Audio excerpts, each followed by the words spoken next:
언젠가 모 방송국에서 어머니날 특집을 진행하는 중에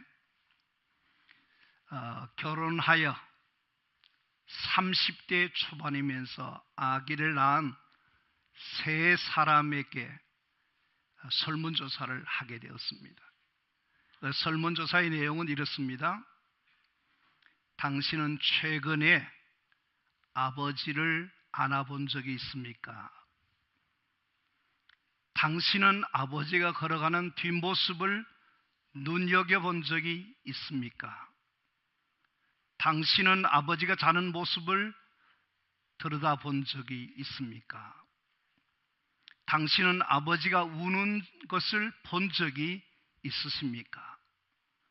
당신은 지갑 속에 아버지의 사진을 넣고 다닙니까? 하는 질문이었습니다. 30대의 세 사람 중에 그렇다고 대답하는 사람들이 한 사람도 없었습니다. 그때에 어머님의 날의 특집 방송으로 나지막하게 음악이 흐르기 시작합니다. 그 음악 속에 이 세 사람의 반응이 나타나는데 한 남자는 손등으로 눈가를 훔치기 시작합니다. 두 번째 남자도 소리 없이 울먹이기 시작합니다. 세 번째 남자는 손으로 얼굴을 감싸 안고 통곡하며 울기를 시작하는 것이었습니다. 이 모습을 지켜보고 있던 청중들도 따라서 울게 되면서 감동의 무대가 되게 된 것입니다. 우리가 자세히 생각해 보면 부모님의 그 은혜를 어떻게 우리가 잊을 수 있으며 그 부모님의 은혜를 생각하지 않을 수가 있겠습니까? 70평생을 시골에서 흙과 더불어 살아온 한 어머님이 계셨습니다. 그 어머님이 칠순이 다가오자 6남매 자녀들이 가족회의를 모이게 되었던 것입니다. 10년 전 회갑 때에 어머님을 그냥 잔치를 벌어들이지 못하고 넘긴 것에 안타까워한 6남매는 이번 기회는 불효를 만회한다 생각하고 치수잔치만큼은 우리가 어머님에게 효도를 다하기 위해서 관광을 멋지게 시켜드리자고 의견을 모으게 된 것입니다. 그래서 엄마에게 이야기를 합니다. 그랬더니 엄마의 반응이 뭔지 아십니까? 무슨 관광이냐? 그저 간단히 우리 가족끼리 식사나 하고 그 남은 돈을 내게 용돈으로 주라고 요구했던 것입니다. 6남매 자식들은 맥이 빠졌습니다. 속이 상했습니다. 그래서 그 딸 중에 하나가 뭐냐면 어머니는 돈이 그렇게도 좋으시냐고, 지난 회갑 때도 우리가 잔치를 벌리려고 했는데 돈을 달라 해서 그때도 우리가 마음 아팠는데 이번에도 돈을 달라고 그러냐 하면서 아쉬워하면서 왜 또 자식에게 아쉬움만 남기려고 그렇게 말씀하느냐 하고 못마땅하게 여기면서 전화를 끊어버렸습니다. 그러자 잠시 뒤에 다시 어머니가 전화를 했습니다.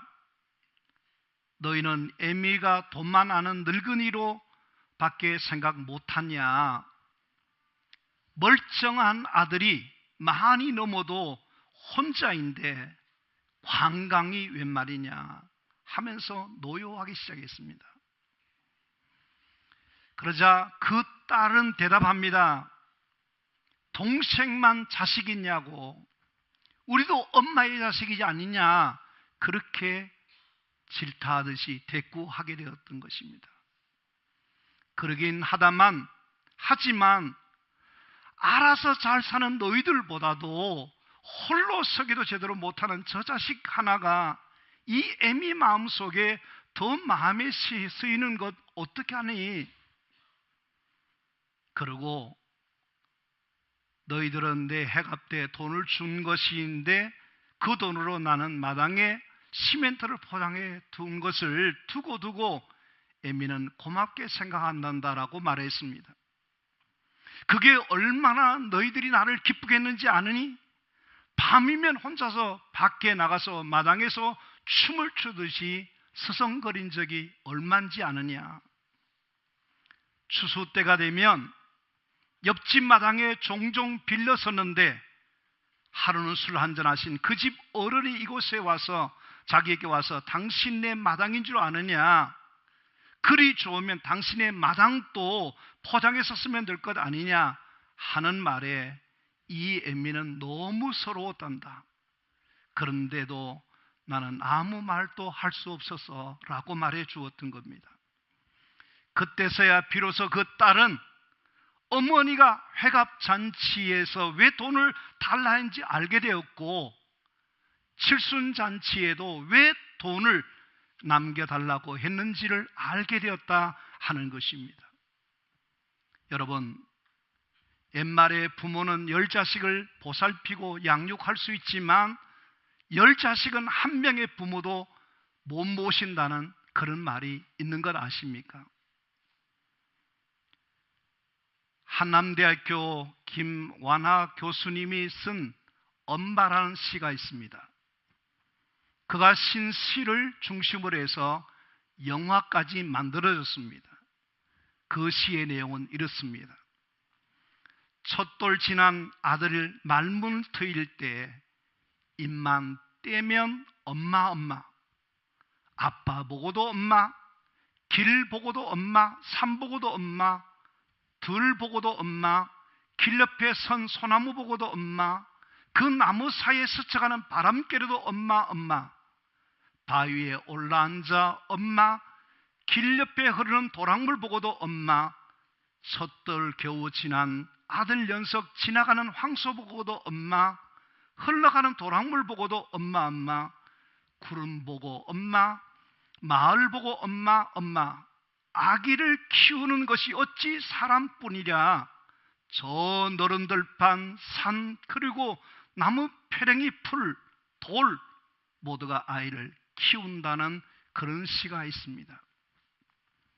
여러분, 우리는 이 시에서 무엇을 느끼는지 모르겠습니다만은 엄마라고 하는 존재, 부모라고 하는 그 존재는 우리가 상상하기보다도 더 절대적이고 큰 것임을 우리가 알아야 된다 하는 그런 말씀입니다. 부모는 어떤 존재입니까? 자녀들의 생명의 젖줄입니다. 이 세상에서 부모 없이 태어난 사람이 있는가 찾아보십시오. 아무도 없습니다. 모든 사람들은 다 부모가 있기 때문에 우리가 이 세상에 존재하고 있는 것입니다. 부모는 우리에게 어떻게 키우고 우리를 태어나게 했습니까? 어쩌면 자기가 생명을 잃어버릴 수 있는 그런 해산의 고통을 겪으면서 우리를 이 땅에 태어나게 하신 분이 부모인 것입니다. 우리가 그냥 자랐습니까? 저는 가끔 텔레비전에 동물의 왕국을 보는데요, 어떤 동물은 그렇더라고요. 태어나자마자 제 발로 걷기 시작하고 달리기 시작하는 동물도 있더라고요. 근데 사람은 어떻습니까? 여러분께서 최소한 3년 정도는 어떻습니까? 진자리 마른 자리 누이고 먹이고 입히고 양육받고 그래야 겨우 걷기도 하고 말하기도 하고 똥오줌을 가리지 않습니까? 어디 그것뿐입니까? 유치원을 다닌다, 그리고 초등학교를 다닌다, 중고등학교 다닌다, 대학을 다닌다 할 때도 그렇습니다. 결혼할 때도 마찬가지입니다. 요즘은 결혼 후에도 직장생활을 하기 때문에 자녀를 부모에게 맡기는 그런 경우도 있지 않습니까? 정말 부모의 도움이 없이는, 부모의 사랑과 섬김이 없이는 오늘 우리가 존재할 수 없다는 것을 생각해 보면 부모라는 부모님은 그냥 부모가 아닌 거예요. 정말 우리의 전부라고 할 정도로 소중한 분이 누구냐? 바로 부모인 것입니다. 그 부모님은 어떻게 하십니까? 자식을 위해서라면 자신의 모든 것을 다 주고도 더 주고 싶어 하여 주지 못해서 안타고 하는 분들이 바로 우리의 부모님인 것입니다. 홀어머니와 함께 살던 한 청년이 교통사고로 인해서 실명을 하게 되었던 것입니다. 어머님이 그 자녀를 생각하면 눈물겨울 정도로 간병을 해주고 정성으로 다 돌봐주었음에도 불구하고 아무런 소망이 없는 실명한 그 아들을 고칠 수 없는 절망적인 그런 상황에 있을 때에 어느 날 어머니 앞에 한쪽 눈을 기증하겠다는 사람이 나타났기에 어머니는 아들에게 수술을 권했지만 그 아들은 거부를 했습니다. 내가 다른 사람의 눈을 받지 않겠다는 그런 것이었습니다. 그랬더니 엄마가 이렇게 말합니다. 애야, 기증자가 저리도 간청하니 수술을 꼭 받아야 되겠다 하고 요청하자 그제서야 어머니의 간청을 못 이긴 이 청년은 수술을 받게 되고 눈을 보게 되었던 것입니다. 그런데 붕대를 푸던 그 청년은 그만 울어버리게 되었던 것입니다. 이유는 뭐냐면 어머니의 한쪽 눈이 없었기 때문에 그런 것입니다. 자식의 눈을 보이게 하기 위해서 자기 눈을 아들에게 준 어머니의 이야기인 것입니다. 자식을 위해서 낳으시고 기르시고 가르치되 값없이 무조건적으로 한량없는 사랑을 베풀어 주는 것이 누구냐? 바로 부모인 것입니다. 만약에 우리가 그 부모님의 사랑을, 은혜를 잊어버린다고 한다면 불효자요, 못난 자식일 뿐인 것입니다. 우리는 부모님의 남다른 사랑과 돌보심을 받았기에 우리가 여기 있는 것이지, 그렇지 아니한다면 우리 여기 있을 수 없다는 것을 기억하고 이 어버이 주를 맞으면서 내 부모를 공경하라고 하는 이 하나님의 말씀을 우리 각자가 이 말씀을 내게 주신 말씀으로 받을 수 있는 이 시간 되기를 간절히 바랍니다. 성경은 우리에게 부모님에게 어떻게 하라고 하시는가 하는 것을 생각해 보겠습니다. 자녀된 우리가 부모를 공경해야 되는 이유가 어디 있는가 하는 것입니다. 가장 중요한 것은 이것입니다. 하나님께서 부모 공경을 하라고 명령하고 있다는 것입니다. 하나님은 우리에게 십계명이라고 하는 계명을 출애굽기 20장에서 주고 계시는데 그 십계명을 보면 두 가지로 나누어집니다. 1계명에서 4계명, 5계명에서 10계명까지입니다. 1계명에서 4계명까지는 하나님에 대한 부분입니다. 5계명에서 10계명까지는 사람에게 대한 부분입니다. 앞에는 하나님을 공경하라, 사람을 부모를 공경하라, 그렇게 되어 있습니다. 하나님을 경외하라, 부모를 공경하라, 그렇게 되어 있습니다.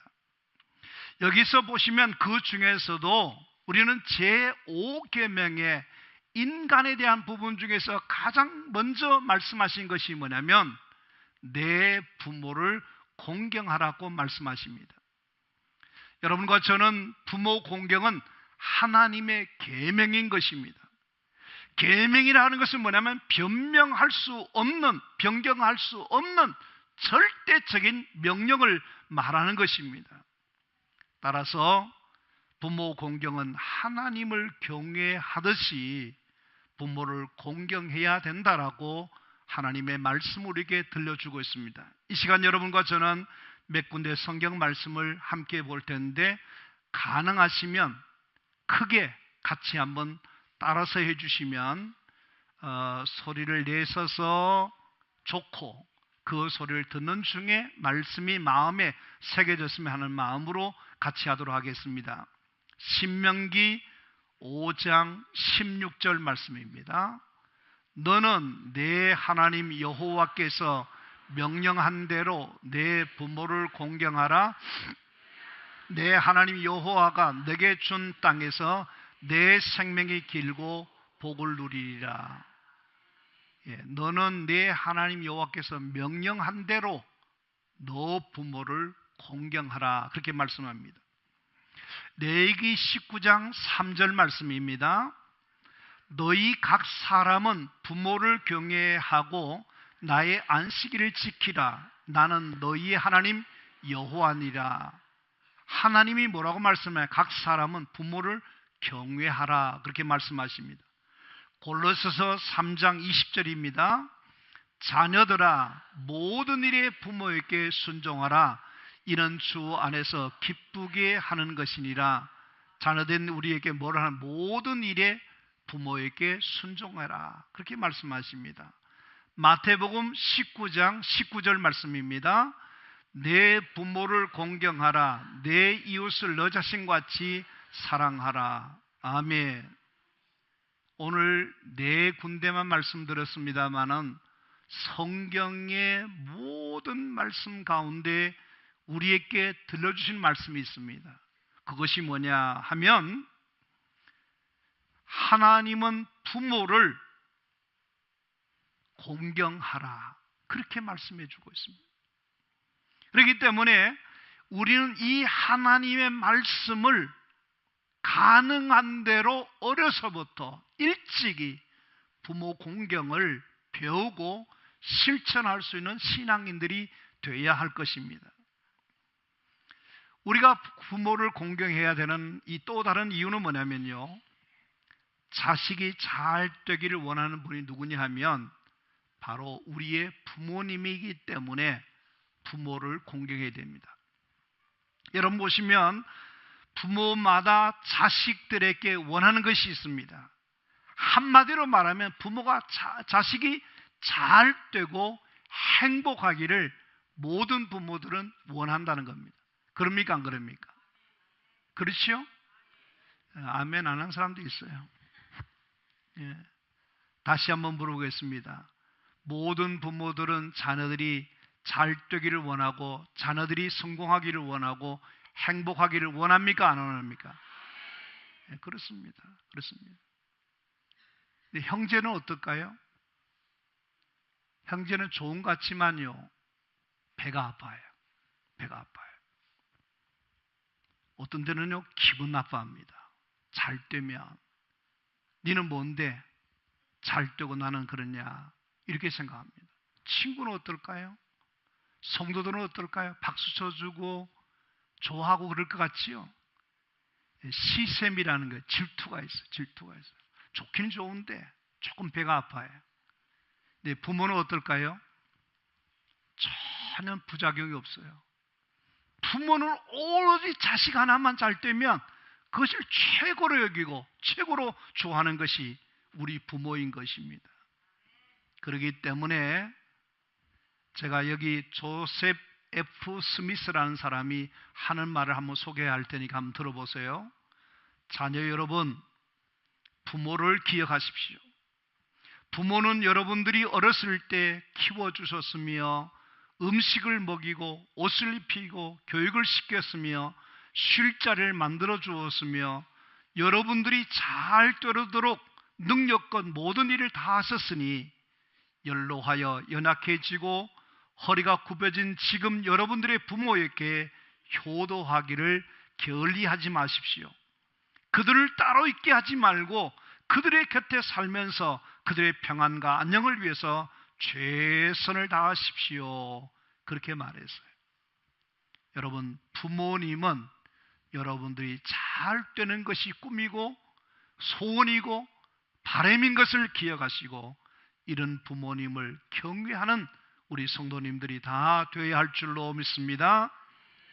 근데 성경에 보면 부모를 공경하되 어떻게 공경할 것인가에 대한 말씀이 또 우리에게 들려주고 있습니다. 에베소서 6장 1절 말씀을 다 같이 함께 하겠습니다.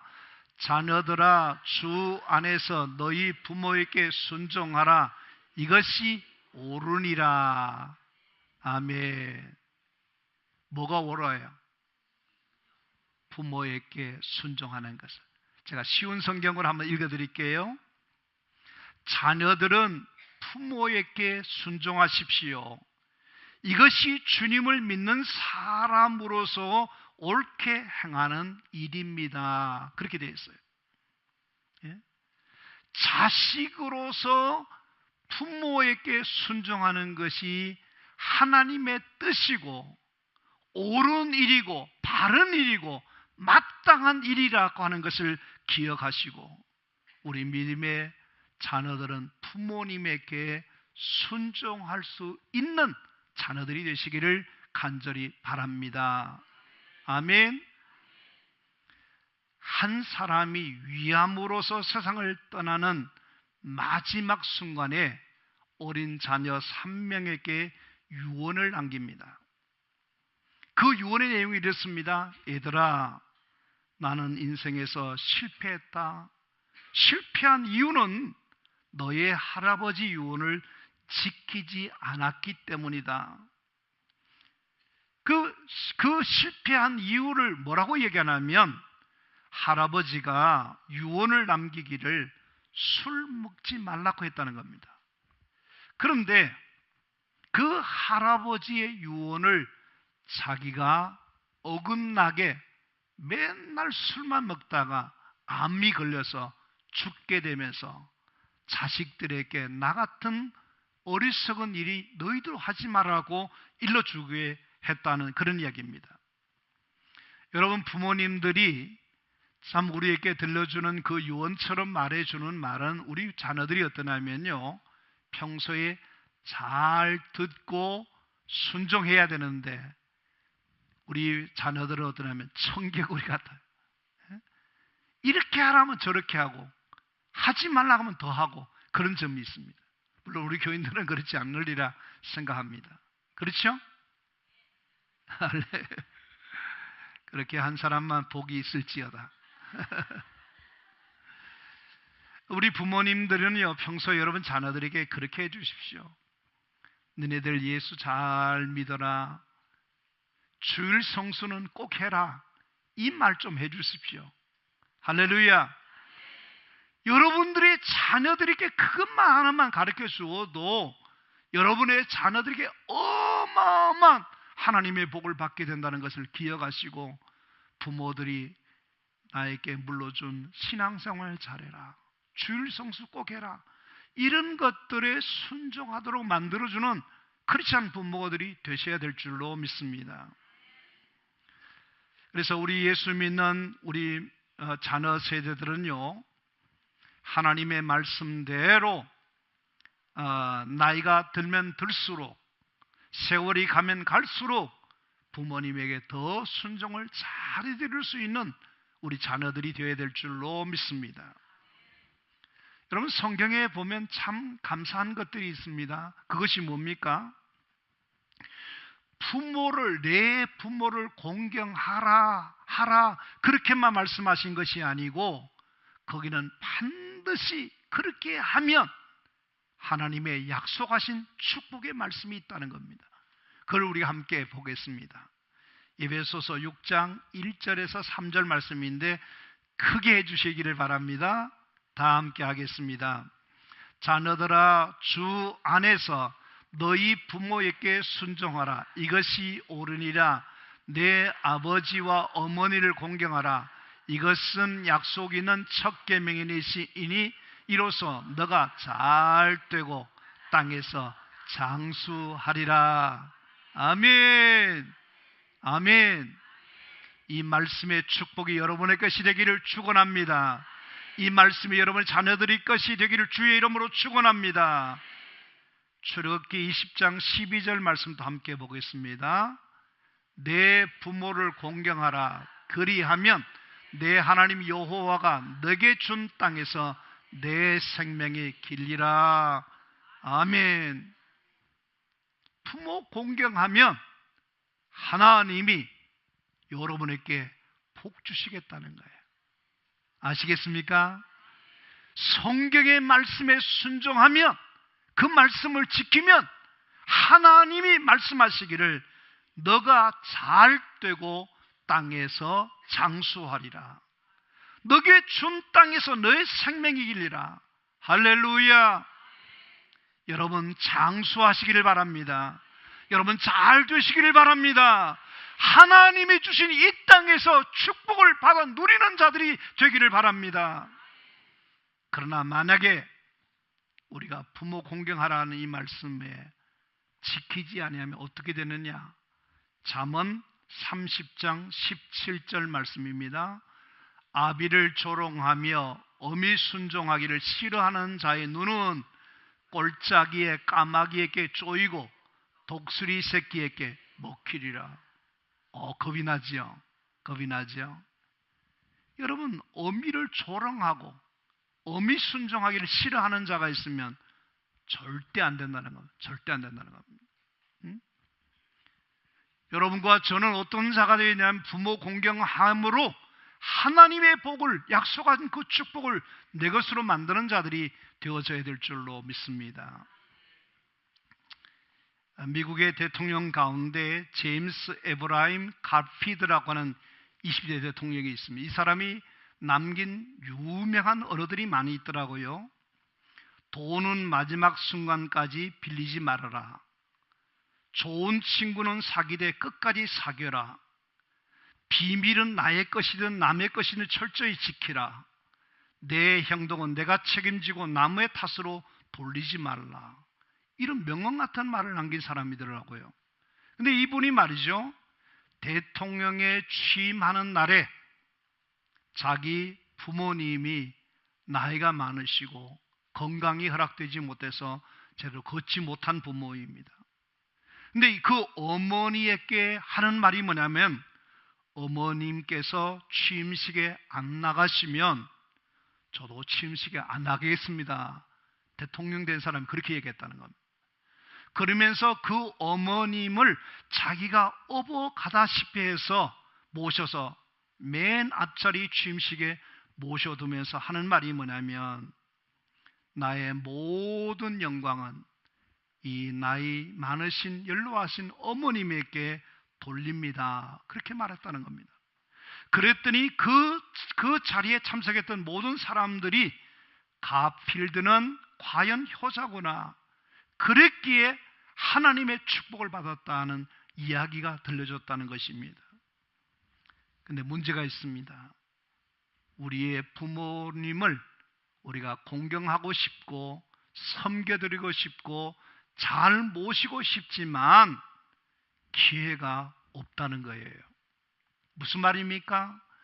부모님이 늘 기다려주시고 항상 그 자리에 계실 것 같은데 철이 들어서 이제는 기회가 돼서 부모님을 잘 모시고 싶은데 벌써 내 곁에 세상에 계시지 않게 되더라 하는 그런 이야기입니다. 저는 목회하면서 오늘처럼 이 어버이 주일이 되면 어버이 공경에 대한 설교를 하기가 제일 어려운 사람 중에 하나였습니다. 이유가 뭐냐면, 우리 부모님이 이 자리에 계시는데 제가 평소에 부모님을 잘 공경했으면 문제가 안 되는데, 잘못한 아들 목사가 설교를 듣는 부모님께서 너나 잘하고 그런 설교하랴 그렇게 말씀하실까 늘 조마조마하게 생각하면서 이 어버이 주일 설교를 참 부담스럽게 생각했던 사람 중에 한 사람입니다. 근데 이제는 먼저 천국에 가신 우리 부모님을 생각하니까 철이 들고 더 잘 해드리고 싶은 생각이 들지만, 어쩌면 철부지처럼 하루 종일 시간 가는 줄 모르게 놀다가 이제 저녁이 어두워지기 시작할 때 그때 달려와 보니까 하루 일과 끝나는 것처럼 부모님이 안 계시는 그 마음을, 기다려주지 못하는 마음을 참 가슴 아프게 생각하는 그런 사람 중에 한 사람입니다. 특별히 저로서는 소아시아 성지 중에 마게도니아로 이제 배를 타고 아침에 들어가기 직전에 관광버스를 타고 이동하려고 하는 중에 저게 전화가 왔다는 연락을 받게 되었습니다. 그 소식은 뭐냐니까 저희 어머님께서 임종하셨다는 연락을 받게 된 겁니다. 제가 임종을 보지 못했지 않습니까? 그 죄스러운 마음이 정말 가슴을 짓누르는데요, 그렇게 가슴 아프더라고요. 왜 엄마는 나를 조금 더 기다려주지 못했을까? 그냥 관광하는 것도 아니고 성지에 갔는데 조금만 더 기다려주면 얼마나 좋았을까 하는 그런 생각을 했단 말이죠. 그 후로 제가 아버님을 저희 집에 모시고 한 10년 동안 같이 지냈습니다. 부모님이 살아계실 때는 그 고마움을 몰랐는데 아버님이 아버님마저도 천국에 보내신 후에 지금에서야 제 생각이 많이 나는 거 있죠. 더 잘 해드릴 수 있는데 아쉬움이 참 많더라고요. 바라기는 저처럼 부모 공경을 너무 늦게 하지 마시고 살아계실 때에 여러분의 부모님들을 더 하나님처럼 잘 공경할 수 있는 우리 자녀 세대들이 꼭 되기를 간절히 바랍니다. 다시 한번 말씀을 드립니다. 부모 공경을 잘하는 것, 부모님을 즐겁게 해드리는 것, 자식돈 보람을 느끼게 하고 행복을 맛보게 하고 자녀들을 자랑스럽게 할 수 있는 그런 자녀들이 되라는 것입니다. 그것이 뭐냐? 하나님의 약속하신 축복이 있는데 하나님께서 자손 대대손이 하나님의 복된 역사를 허락해 주신다고 하는 이 말씀을 기억하시고 우리 모두가 너의 부모를 공경하라는 이 말씀을 마음에 새기고 잘 못하셨던 분은 앞으로 잘해야 되겠다는 마음을 가지시고 지금까지 잘하셨던 분은 더 잘 섬겨드리는 그런 자녀 세들이 되어서 여러분의 가문 속에 하나님의 놀라우신 축복하심이 일어나게 되기를 주님의 이름으로 축원합니다. 축원합니다. 하나님 감사합니다. 감사합니다.